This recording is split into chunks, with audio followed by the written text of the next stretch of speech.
Welcome to the Dirt Trail Running Podcast. My name is Michelle Hartwig, and I am your host.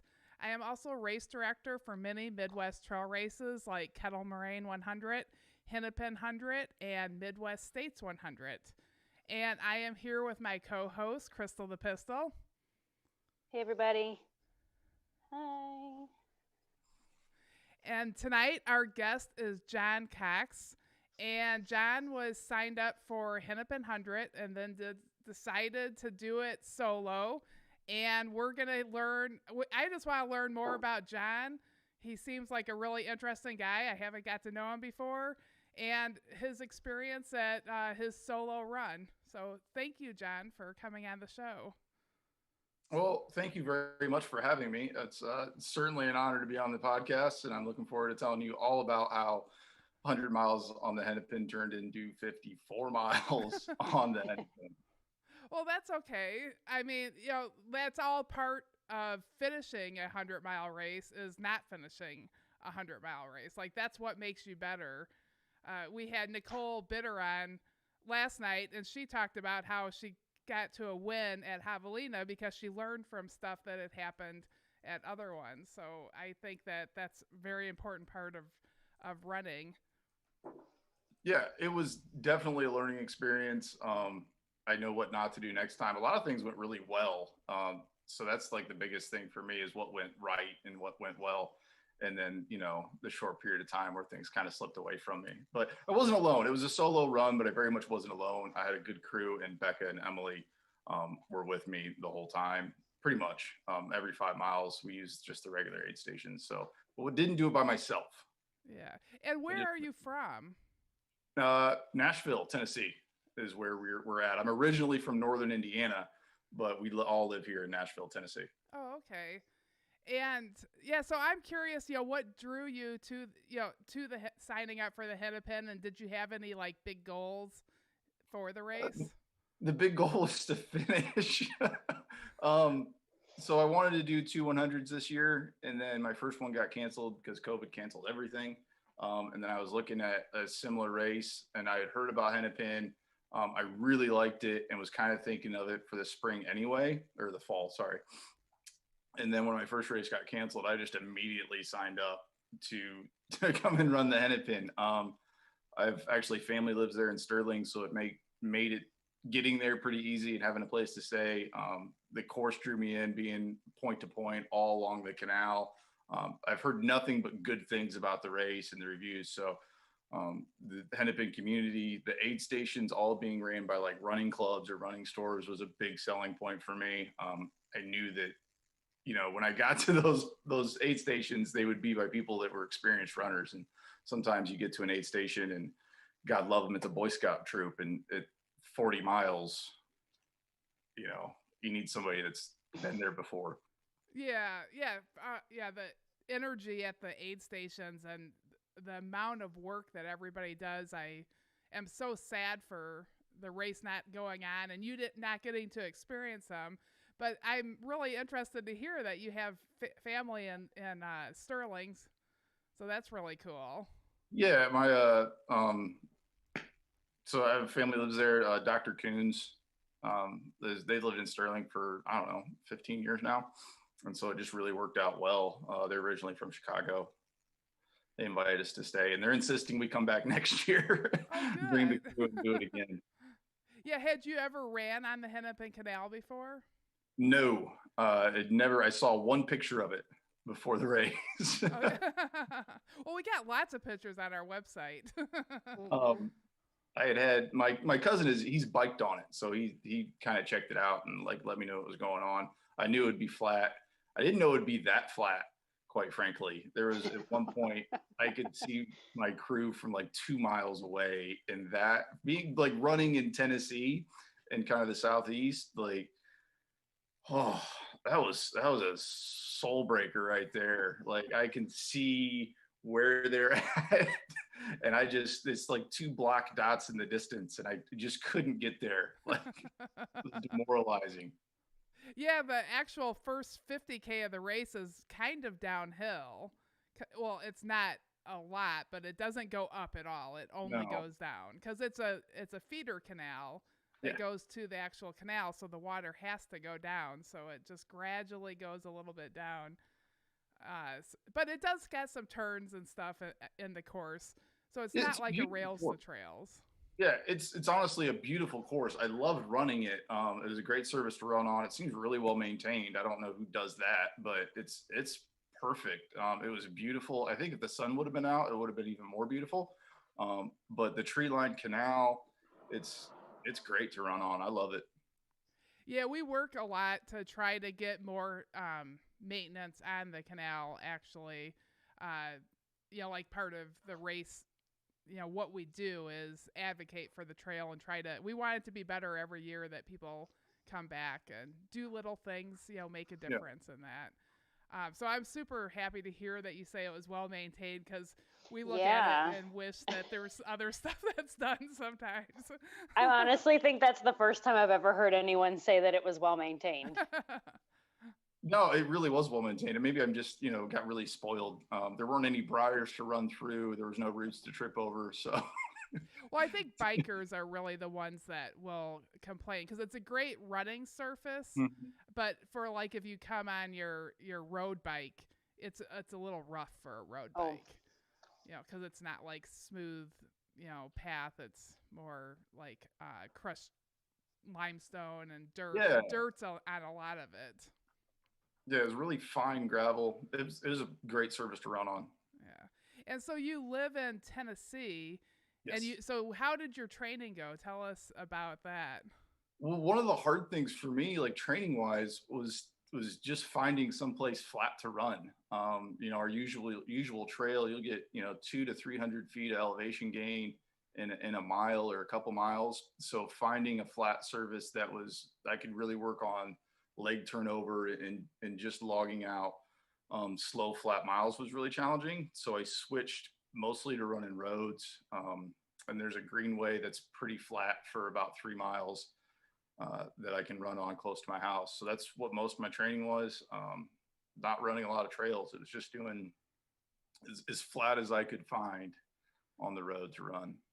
Yeah, I love hearing about these greenways in Tennessee. I've heard other people talk about that. We don't have a greenway. What is a greenway? Well, it's honestly probably a lot like the Hennepin Canal. It's just a flat asphalt or maybe crushed gravel path along the river that's multi-use that people, pedestrians and cyclists can use. That's cool. Are you part of like a running club or anything that you trained with?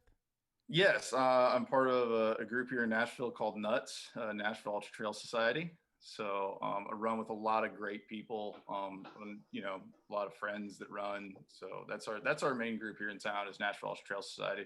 And then we have a couple different running groups. We do one on Tuesday nights, Tortoise and Hare, where we kind of all run together, slow people and fast people. Thursday run group, we go out and run, and then we eat hot chicken afterwards. Ooh, that sounds good. Where do you go get hot chicken? There's actually on the Greenway, there's a food truck that rolls up that's got hot chicken. And so that's kind of our Thursday night hang is we run a few miles and then have some Nashville hot chicken and drink a couple beers. And it just works out well. Oh, that sounds fun. We need to find a place that has a run where there's a food truck afterwards. That sounds like a great idea. We could bring one to the trailhead. There you go. That's what we started doing on Tuesday. I mean, COVID hit, we really couldn't go out to dinner anymore as a group after our run. So Tuesday we just kind of started, a potluck after our run. We meet in the pavilion, everybody brings a dish and, run a few miles and then just hang out, eat, drink a couple beers. Yeah. Most of the running is involved with just an excuse to eat and hang out. Yeah, when you run a Pretty lot, much. it's so nice how much you get to eat.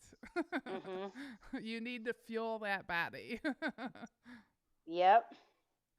So you talk about training for Hennepin. It had to been like with all the races. We tried to cancel as soon as we held on as long as we can, but we tried to cancel as early as possible for making plans for people. Like as you were training, was it hard to think, oh man, like everything's canceling this year? Am I training for no race? Oh, well, first of all, I appreciate you guys canceling as soon as you could. That really meant a lot. There was another race I signed up for that they canceled at the very last minute, at the beginning of COVID. And it's like everything's getting canceled. I felt like they knew they should have canceled. And I understand not wanting to cancel a race. But the Hennepin, you guys really were on top of it, and it gave runners an option.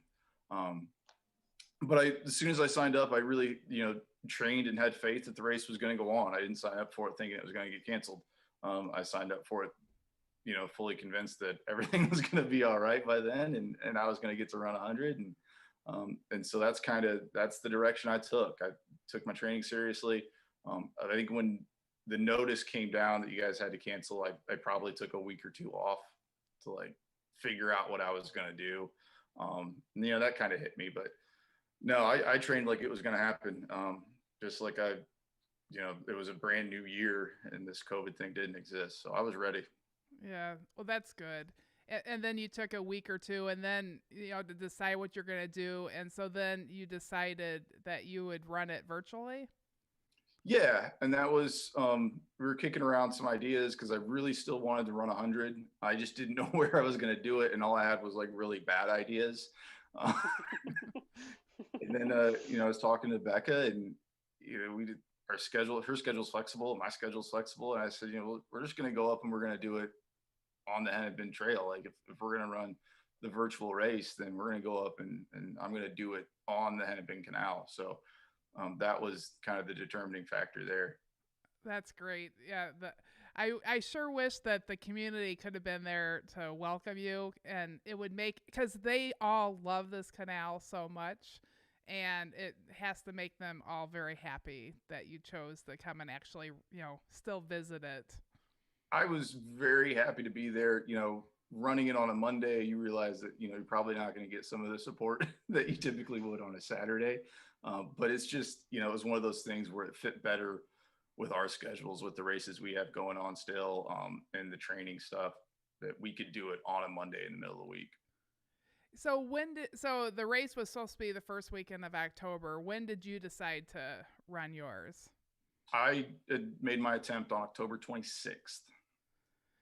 And so how did you prepare? Like, you went to the website, I'm guessing, and kind of figured out you had to, I don't remember you asking me about the turnaround. Maybe you did. Did you figure out how you had to do the out and back by the 50? Yeah, so it went to the website, it got all the aid station information, and then you just kind of took out the spots where you couldn't have crew, and that's where my crew met me at just all the aid stations that would be on the course.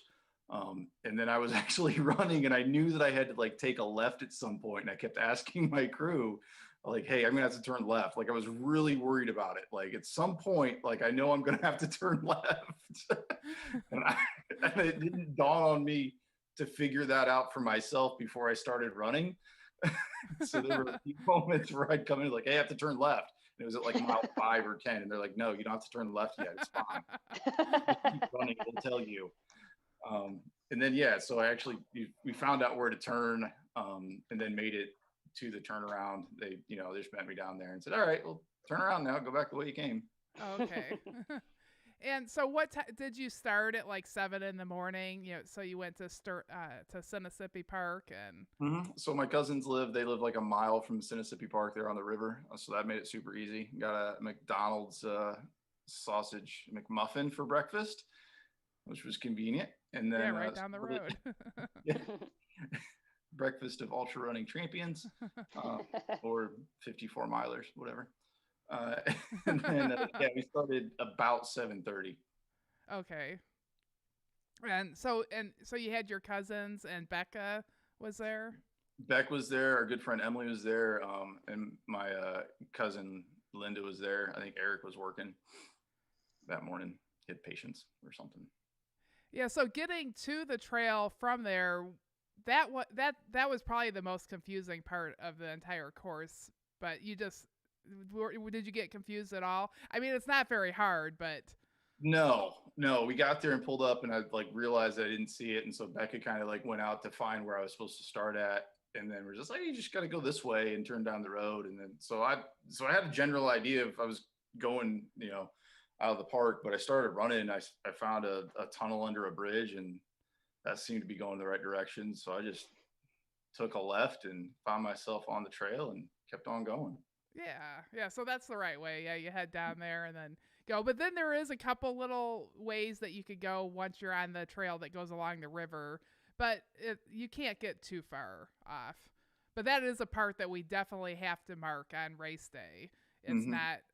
I mean, we mark the whole course, but that would be the only part you need to kind of know where you're going. Yeah, finding the trail itself was pretty easy. Like it was just right in front of me. Even with the road crossings, you could tell like one side you're supposed to be on, and even if there was like an access point to the other side, that it was very evident that the trail was in front of you. So didn't get lost. Didn't have any trouble with that. Yeah, it's an easy trail to follow. So, how did your morning go? Did you feel like you started off at a pace that you were comfortable with? I was very comfortable with my pace. I planned a 6-4 run walk because again, running in Tennessee, I'm not really a runner. Like I'll run a little bit and then I hike uphill and then run a little bit and then run downhill. And that's kind of what I do. Just running a bit and then hiking is kind of what I like to do. So finding a system and a plan that would allow me to, kind of schedule walk breaks. So I ran 6 minutes and then I walked for 4 and then ran 6 minutes. So it broke up really evenly into a 10-minute interval. And it was really easy. It was really easy to maintain a pace. There was one point I had to slow down a little bit because I felt like I was moving a little too fast. But the plan worked. Yeah, I think that on a hilly course, the one thing that is easier about them is they tell you to walk every once in a while. And and you're fit. You come fit. You can run for 20, 30 miles, especially with the adrenaline of race day, and that's how people blow up. So I think that was a great plan to schedule the walks in there. And it's a great course to do it because it's not like your scheduled walk is going to end up being at a downhill. It's always going to be at a flat. Yeah. Yeah, and so I practiced walking in my training plan. So that was the other thing that some people might not think of or do. I did a lot of walking miles, practice walking efficiently, walking with purpose. So I got to the point where I could walk a 14 and a half minute mile. So I wasn't losing a lot of time, even though I was walking. That's great. How did you practice walking that fast? I've never mastered walking fast. I think the more you do it, the better you get. And then, we have hills. So you're walking and you're walking uphill. But it just takes practice to walk. Inspired by a good friend, Forrest, who walks a 13-minute mile. Like he can do that all day. So walking with him and trying to keep up was kind of my training strategy to practice walking. Yeah, that's a great skill to have as an ultra runner. Absolutely. They're I undervalued. I actually don't know. Like, to back up just a little bit, like what kind of ultra running history do you have? So I was just thinking about that today. That I ran my first ultra in January 2019.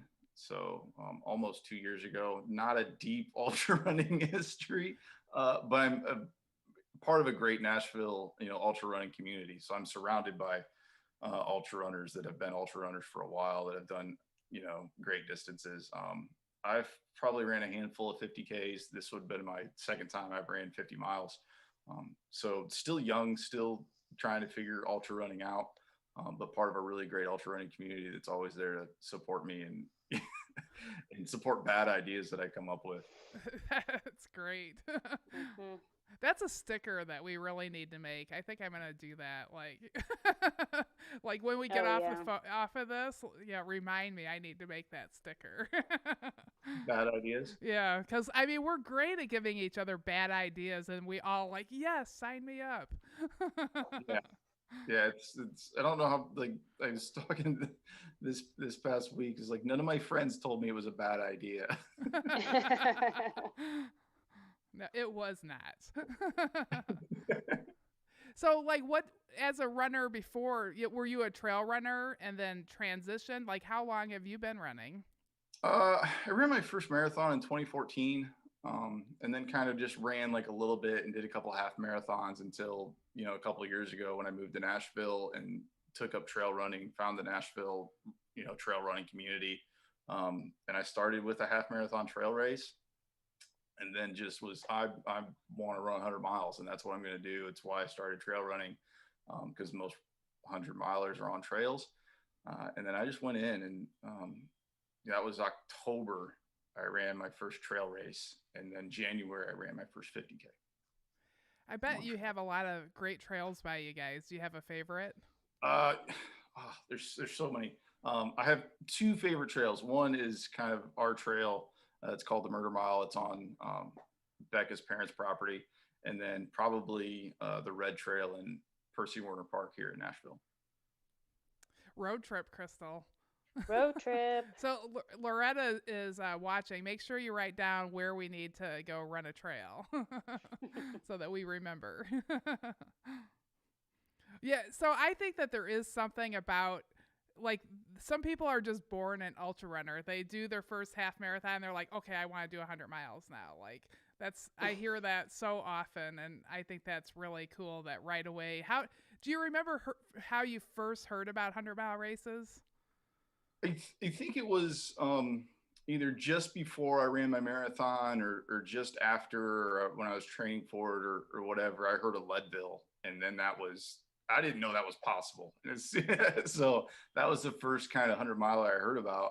And it was kind of immediate. Like, this is what I want to do. This is what I'm going to train for. This is why I'm going to run, is to run 100 miles. And as you were training, like, did you 100% believe that you could finish? Absolutely. Yeah, absolutely. Finishing, like, I was positive that I was going to finish. I knew I was capable. I felt better, while I was running it than I felt in any other race. It was 100% belief that I was going to finish. And in your training, like, what were some of the workouts that you did that helped get you that confidence going into the race? So one was I practiced my 6-4 interval. So I practiced run walking, which was a mental test, especially, late one Friday I was doing it, and I just wanted to get my workout over, just to be patient and trust the process. Practiced the 6-4, practiced walking. I ran long, slow miles, did some hill repeats, and that was kind of about it. Nothing special, nothing crazy. I'm not a big fan of speed work and doing strides and stuff like that. And you said that your guys' schedule, you and Becca's schedule, is pretty flexible. So do you work at home? She owns her own business, and I don't really work anymore. At this time. So she owns her own business. So her work schedules, the one thing that is flexible is our work schedules at the time. So our weekend schedule and our racing schedule is really what kind of drives everything else. So you had plenty of time, and COVID probably, makes more time for some people and maybe less time for other people, but yeah, so right. That's cool. So we should come back to the Hennepin course, but I really I meant to ask you your background before we started. So you were cruising along, and your crew, was hitting you at all the aid stations. Like, what were you eating along the way? I brought the peanut butter sandwiches, chips, bananas, apples. My cousin, she made these rice cakes, like omelet rice cakes, and this banana bread that was amazing. So a lot of real food, and then mixed with kind of a homemade gel concoction out of Cairo syrup, some olive oils, and some salt for electrolytes. Oh, that's cool. It's something that did you practice that during your training? I used it in a 50K this summer, but our a good friend Greg came to our race in June, and he had like a bottle of Cairo syrup from Kroger that was just kind of like thrown on the ground next to his stuff, and that's what he was using for nutrition in the last man standing we put on at the Mid-State Mile. So everybody's kind of mystified about it. Like, this guy's running how long, and he's doing it on Kroger brand Cairo syrup. like that doesn't seem right. But we kind of took it, and a gel is 250, and you can get a bottle of corn syrup for that, and that's way more servings. So Yeah, that's really interesting. Like, is that something new we need to have at like the aid stations? Like, okay, would you like to have a bottle of Cairo syrup as you yeah, just take a swig of Cairo corn syrup. It works. Swig, yep. do Try to little get shots something of it? going. Yeah, well, I mean, and Becca did a really good job. She mixed it with like cinnamon and things that are good for you, and ginger and orange stuff. So it tasted like a cinnamon roll. Yeah, yeah, and with the ginger, that's good for your tummy. All good things for you. Yeah, that's really interesting. I've never heard of that before. Yeah, Me neither. it's about to break open. The ultra running worlds. It's the new pizza rolls. Yeah. Yeah, the pizza rolls are awesome. They're hard for a race director to have at an aid station though, because we don't have freezers. Yeah, but more important, like I don't have an oven. Like I tried like pizza rolls this summer. Like I've cooked them like on a Coleman stove in a frying pan, and that didn't go over well. I've cooked them on a grill. That was hard to do, but people love pizza rolls, and you got to figure out how to give them pizza rolls. Yeah, we had them at what is it? The ultra running. What is the meme? Ultra running memes. They're the ones that I think introduced the pizza rolls. And then my husband was like, I can't believe we got to figure out how to do pizza rolls. I'm like, we're having pizza rolls at Hennepin. That's it. He was like all grouchy about having to, because he had to figure out how to get a stove there, figure out how to cook it. And he's delivering to, 20 aid stations, and he's got to keep it cold. But we had pizza rolls. Hennepin did, because I ran the 100 that year, and you guys had pizza rolls there. Because I was at aid station, was at 714 or 814? Yeah, 714. Mike Farrington. Mike Farrington. I said, when I come back, I want my pizza rolls, and he had them in like a little foil thing for me. So off I went with my pizza rolls. Yeah, he crushed it. And then I think last year he made like sweet potato tacos at his aid station. That sounds delicious. Yeah. Well, he's a vegan. I think he had some non-vegan stuff too. And he's like a really gourmet cook, and that's an important aid station because you get there, it's like the 50K mark. Mm-hmm. And you've probably like the energy going up until that. You've just been flying. That's a place you stop. You get some good food in you, and get your head together, take care of everything. You got drop bags there. You got drop bags earlier, but that's a really important aid station. But you didn't have those aid stations on race days. So like, what was it like just being out there? Did anybody run with you from the start? No. So I saw one guy, like an old guy, hiking at mile 7, and that was the one. Uh-oh. Becca ran with me. I think I picked her up at mile 40, and she ran to the next aid station with me. But other than that, it was just me. And was that like, I don't know, was there a lack of energy, or like, did that bother you at all? I definitely underestimated the toll the solitude would take on me. I didn't really think it would be that big a deal, but there's a complete lack of energy, and that I think you forget how much energy aid stations provide. You kind of get used to them. So the only energy that was there was the energy we brought, and Becca and Emily are fantastic. They make noise at every aid station, whether it's they're crewing just one person or they're just there at a race. Like if you go to a race and they're there, you will know they're there. Well, I want to meet Becca and Emily. Come on down. They're great. They're a lot of energy, high energy people. But yeah, the lack of energy from the aid stations definitely, especially late, and mileage played a part. And so it was going really well for you until it wasn't. Like how, tell us how, what do you think happened? So I hit the turnaround, and I was, it was getting cold and dark, and I started, doing all the things that you tell people not to do. I started doing math, and I started listening to like my foot hurts or my ankle's sore. I've got this problem in my calf. I started thinking about how much longer it was going to take and how dark it was and how cold it was going to be. What was the temperature like all day during the race? Well, for us, it was really cold because it was like Nashville. It snowed that morning. So I That's haven't seen cold. snow in a few years. That was great. And then, it was cold during the day. It was windy. I was wearing the right clothes, so the cold really didn't bother me during the day. It would have been nice to have sunshine, but that's just me. The cold didn't bother me. I had gloves on. I had a vest on. I had tights on. A hat.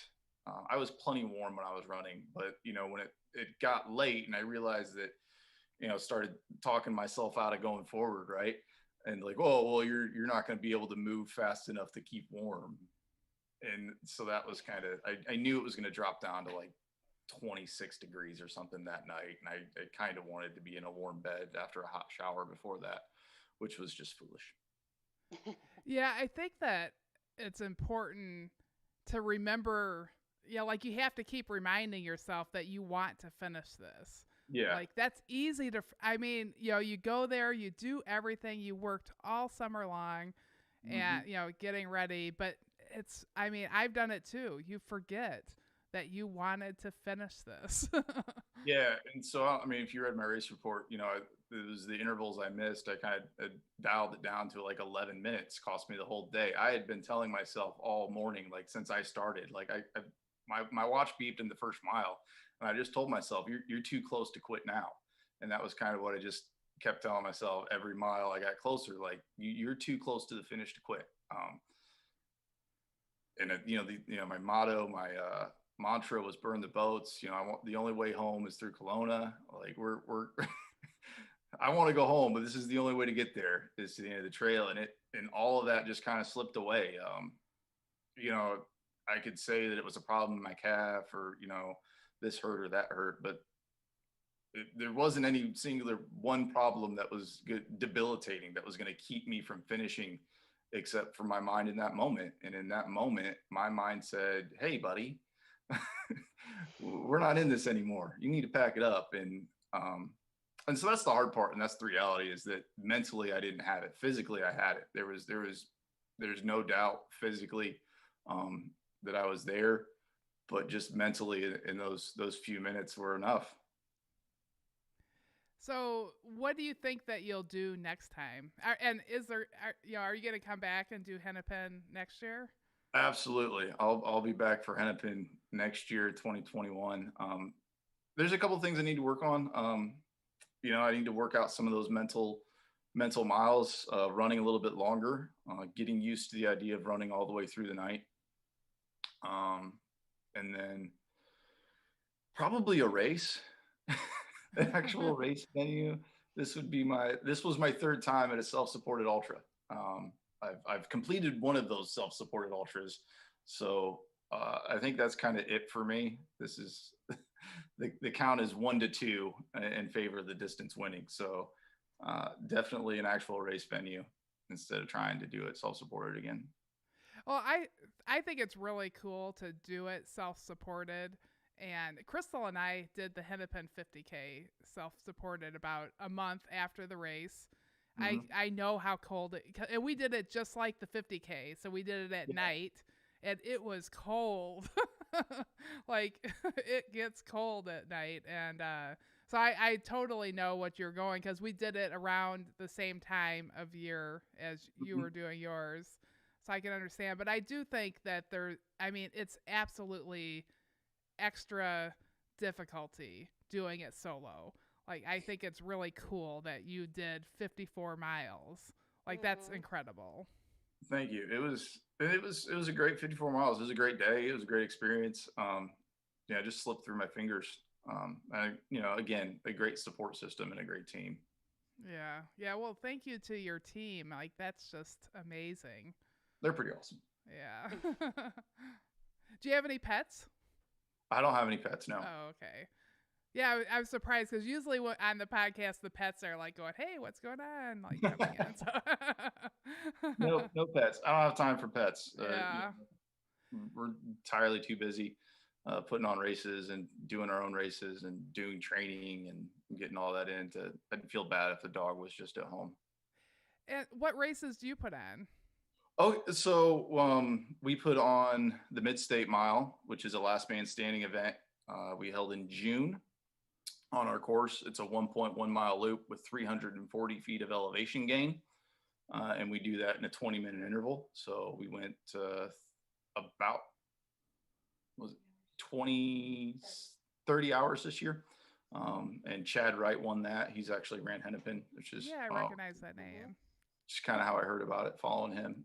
He won that. And then we're getting ready to host the Tennessee Mile, which is a timed event on the same course. So a 24 and 12 and 6 hour time frame.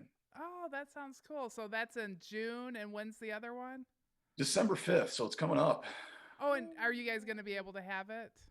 Yes, we're gonna have it. We're gonna take the precautions. It's on private property, so we can, there's some things we can do differently. Not bound by precautions, and that county in particular is doing really well with COVID. So we'll take all the appropriate precautions. We'll waive our starts, so there won't be a very big crowd there. Yeah, we just had somebody on the show that wanted to do a last man standing. Who was that? I forgot who it was. We just had somebody. How can we find the races so that we can send people there? You can find us on Ultra Sign Up or bmfjevents.com. I had to check with BMFJ. Yeah, that sounds like a great road trip, and one of them's on your favorite trail.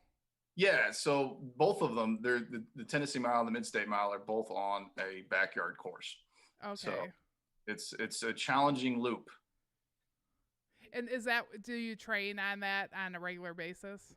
Yeah, so that's kind of how it all started, is when COVID hit and the parks became overwhelmed with other people, just, families out enjoying nature because the mall was closed, and us trail runners kind of got a little pushed out. So there's an old forest road on our parents' farm that they logged, 20 years ago. So Becca had kind of trained out there and ran out there as a kid, and she's talking about getting it cleared. So we just went out and we cleared it one day and invited our friends out to run and train. And it became pretty fun. It's 2 climbs that are a 19 and 20% grade, followed by 2 descents that are about 18 and 19%. So it's pretty challenging, even though it's only a mile. It's a tough little mile. That is really cool. Like, that sounds really awesome. I'm writing all this stuff down right now. Yeah, I had told my husband's really super nice to me, and he puts up with a lot of stuff. And I had told him, you need to find a house for us that's got a barn so we can have a trailhead. And then I want property so we can put I envision a dirt track to do speed work for trail runners, and then trails around there. So he's still looking. He found one place, but we wouldn't have been. And actually, that's right by a trail I run on, and we are on a trail here. But it's not our trail. I think that's actually a little dream in my head what you guys are doing. So I think that's super cool. It is great, and it's just we're really fortunate and blessed to have the opportunity to do it. And it's kind of like our own little park, and we can have our friends over and we can run and not have to worry about anything. We don't do speed work. We do hill repeats. Yeah, I was gonna say that I didn't think you were gonna I like speed work actually, no. But I actually think that trail runners should do more, full on speed work. They should. Speed work is really good for you. I just don't like it. No. I don't like to get up early. I don't like to run fast. I'll do hill repeats for a couple hours, but I don't want to sprint ever. Well, hill repeats are kind of a speed work as well. They are. But not if you're walking up the hill, Michelle. Not if you're walking up the hill. Well, if you're walking fast, it might be a speed work from what you want to do. I mean, it definitely is going to make you stronger. But just some specific, just strides or whatever, I think. And I think it would be cool to have a track that's dirt so that it's more, maybe even with a couple little hills, light little hills, something that's more trail specific. There might be something out there, but I have this vision in my head of what should be, what there should be. I think great. Yeah. Well, you better be careful, Jen and Becca. You're going to have a bunch of people from Illinois showing up on your property. Come ready on to down. run that mile. Come on I down. want to go. I'm thinking though that June's probably not going to work because that would be kettle. When is it in June? It was June 20th this year. I think it'll be June 19th. It's Father's Day weekend, and we realize it's kind of a busy weekend, but because the course is short and open, we really opened it up to families. And how many times are you at a race where your family can see you once every 8 hours, or you can see somebody you love, at the finish and at the start? And so with the last man standing and it being, a 20-minute interval, we invited families to come out and actually support and watch, your loved one run. And it proved to be a really good format, and families liked it. They like being able to see their wife or their husband or their brother or son. And the runners liked it too. They liked being able to see that family member every 20 minutes or every hour. And it's just, it turned into a really good format and environment. And then the December race, what's the temperature like down there? It nice. should be. I am hoping it'll be sunny and 50, which is about an average temperature for early December. So it's sunny and warm here today, mid 50s. It's a little chilly at night, but should be a really good temperature to run in. I don't know how you're going to keep everybody from that race. Like, that sounds... I'm not. I mean, you're not going to be able to handle everybody that's going to want to do it. Like, I think it's going to need to go on for like a week. Like, I want to go. We are almost sold out for the Tennessee Mile here in a few weeks. So to put on a couple races the first year and be sold out for both of them, we're really excited about that. And as we move forward and as we look at the field, we might make those numbers a little bit bigger, but we're almost sold out. So if you want to run, you should go to Ultra Sign Up right now. You should sign up for the Tennessee Mile and come run in Tennessee. Yeah, I like the idea of the 3, 6, and was it 9 hour, 3, 6? 24, 12 hours 24, and 6 hours. 12 and 6. Okay. Yeah, 6. Okay, I'm totally off. I don't know where I was. I wasn't even close. But I love timed events. I think that. I love timed events. I love timed events. Yeah, the last man standing. I don't know that if I could stay in it real long, but the timed events, that sounds really good. I couldn't stay in a last man standing very long either. It's my very favorite form of ultra running. It's so Big's backyard is kind of just down the road, about an hour from here. So we were really inspired by that.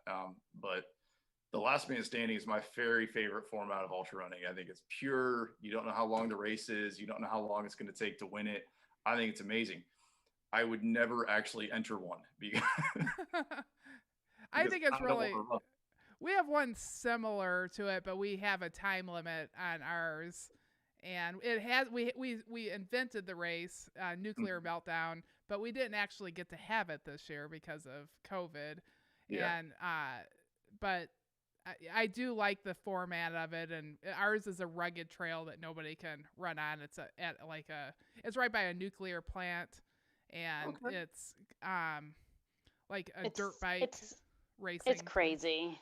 It's crazy. It's a pretty rough course. It's it'll be fun. So hopefully everything goes well this year, and we can, and COVID doesn't stop races. But well, that sounds. I don't think we'll make it to your race this year. I mean, with COVID, I don't know if you guys want us coming down from Chicago. And but speak for yourself, sure. Michelle. I want to go. So, well, like you could twist my arm and I'd probably be there. if Crystal's going. But yeah, that sounds really, really cool for sure. I want to put that on my schedule. That sounds amazing. It's a great community. It's a great environment, and it's challenging. There's a 6-hour race just sold out. I'm live updates. Live updates here.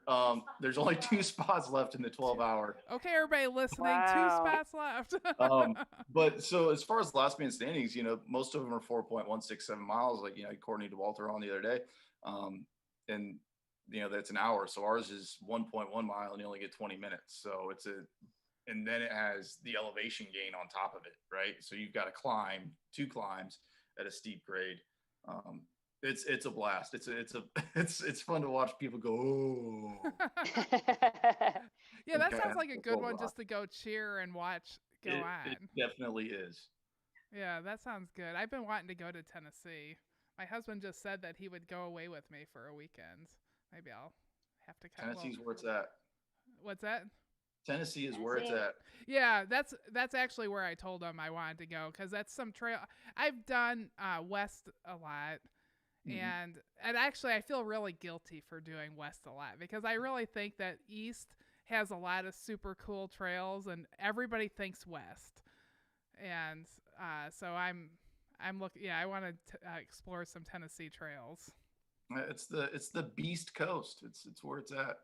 I think they're harder trails. I have done some races. I've done Virgil Crest up in New York on the East Coast, but I think they're harder trails than when going out west. They're much more rugged.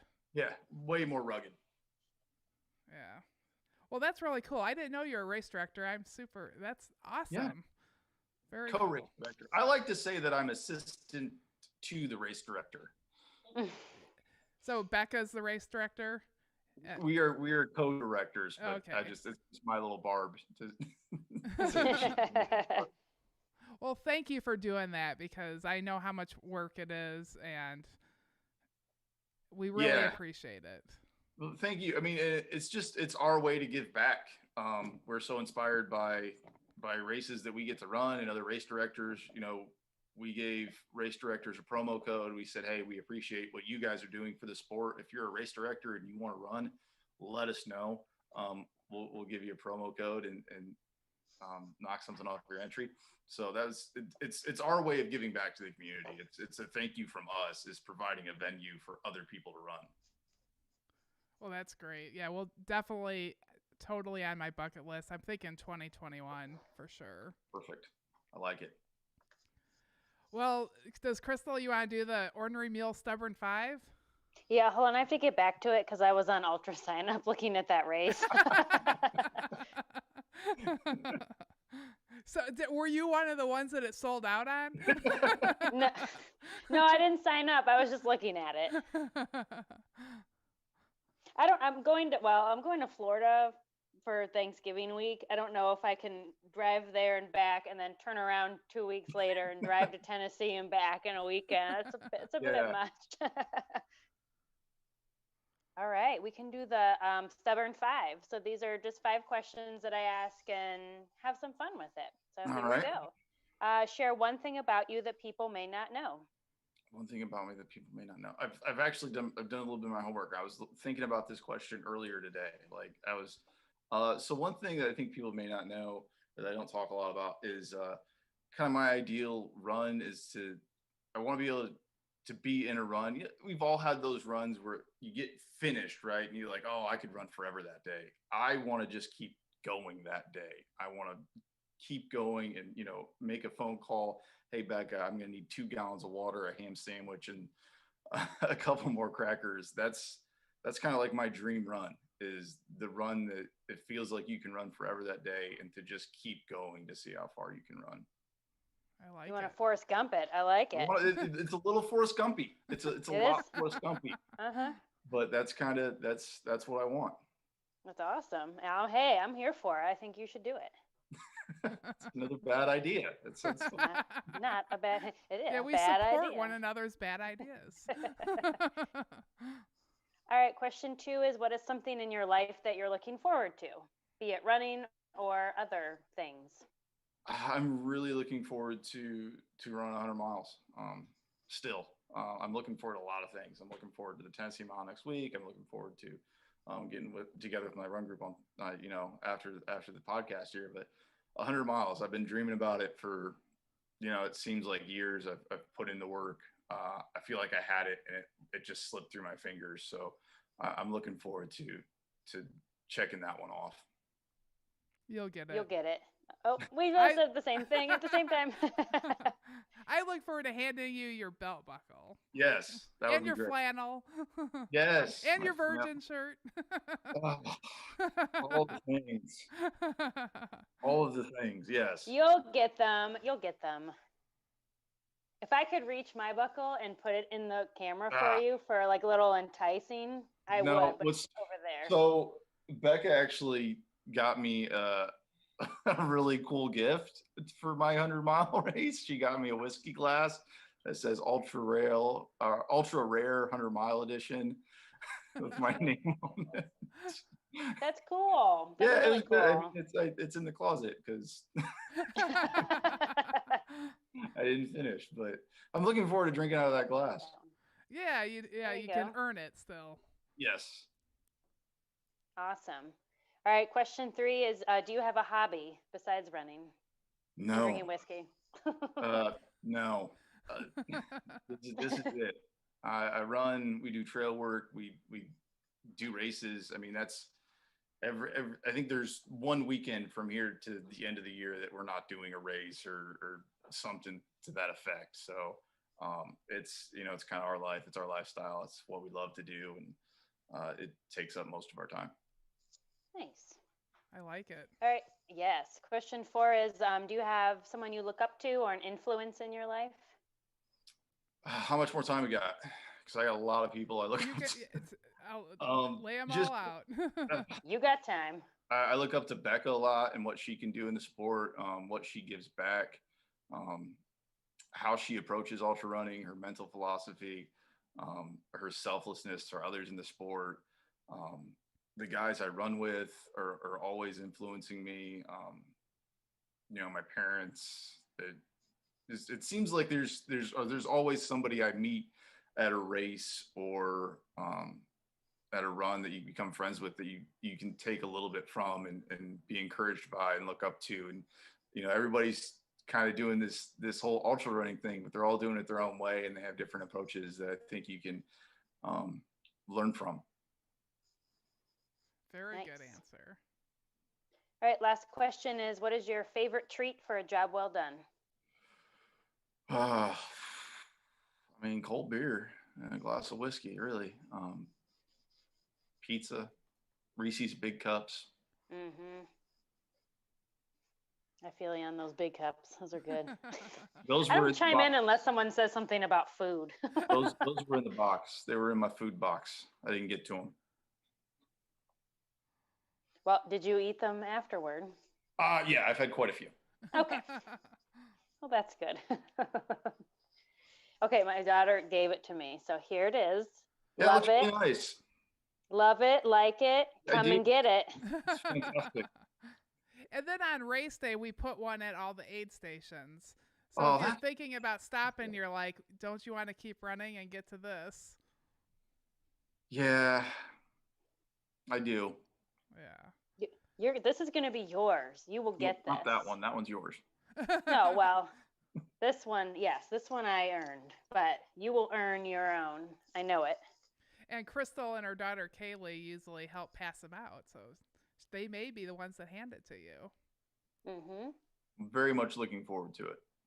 Yeah, the energy at the finish line. The town of Kelowna, it's like a little town, and they all year they think about the race. They think it's so funny that people will run 100 miles, to get to their little town. And the finish line, it's actually not really run by runners.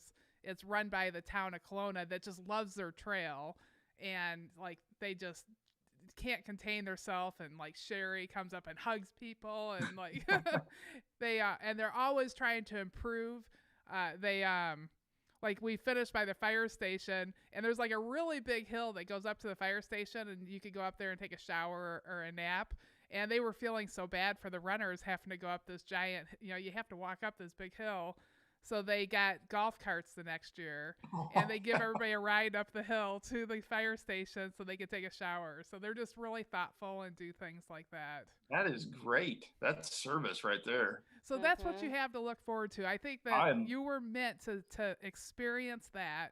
Yeah, that was it. Yeah. It's a good thing I pulled the plug because now I know there's a golf cart. Yeah. So Yeah, you get the big golf cart ride. Yeah. Worth it. Yeah, and Michelle lets me have the microphone at the finish line, so and she likes the I guess microphone. look forward to that. I don't know if that's a good thing or not, but I have the mic.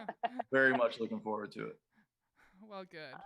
Well, thank you so much for coming on. We really appreciate your story. We really appreciated you sharing it with the community. I think that I wish that we all could learn from each other's stories. I'm hoping that listening to this, people, you did a lot of great things right. I'm super proud of your 54 mile. Do I get the number right?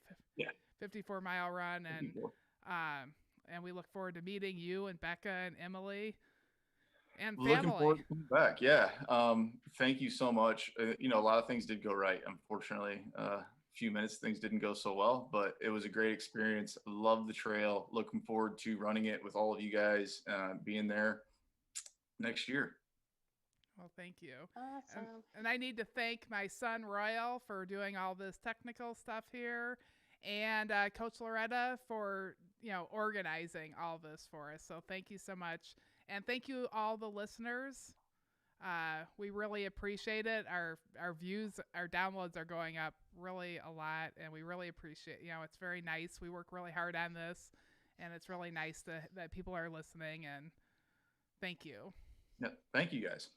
Yes, thank you. Thank you so much, John. I can definitely say that I understand you did 54 out of 100, and I think a lot of people that listen have been there before. It just wasn't their race or just wasn't their day. It's happened to me more than once. So I think getting your story out, you're going to come back, kick its ass. You're not letting a little, you still ran 54 miles. I mean, yeah, that's awesome.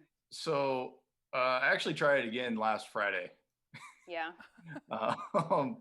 And it was much, much less my day. I was still obviously really way more fatigued than I thought it was, but I took another crack at it just to prove that I could still try to open the door to the monster in the closet. And because I was a little scared after I didn't get there. So I wanted to try again. So I was really happy that I at least tried. Didn't get very far, but I'll be back in 2021, and I want to do it right. I want to do it on the Hennepin. Yeah, well, yes. Good. We look forward. It's a great mindset, and the fact that you keep coming back and wanting to do it again, I think that speaks volumes to your character and your do not give up attitude. I love it. Thank you very much. Personally, I would have never been able to even run like 20 miles on the Hennepin by myself. Like I need that. I need the race. That's probably how I got through the race in the first place, was the aid stations and the energy. So kudos to you for even getting out there. Thank you. I'd be too freaked out if you see one person for 54 miles. It was quiet. Well, at night it gets really loud because the fish they sound like bears or alligators jumping around. We don't have either, but the fish are really loud, don't you think, Crystal? Yeah, like you can hear coyotes and the fish and possums. There were a lot of possums. I was like ready to like judo chop possums that were like coming out of the tree at me. Well, it's a good race, and we're definitely looking forward to you being there. And I will personally get you through it. Me and you, Becca, let's do this. I am here for it. Thank you. Okay. Awesome. Well, thank you, everyone. Thanks for listening. We'll see you at the next show. Bye-bye. Bye. Thanks, guys.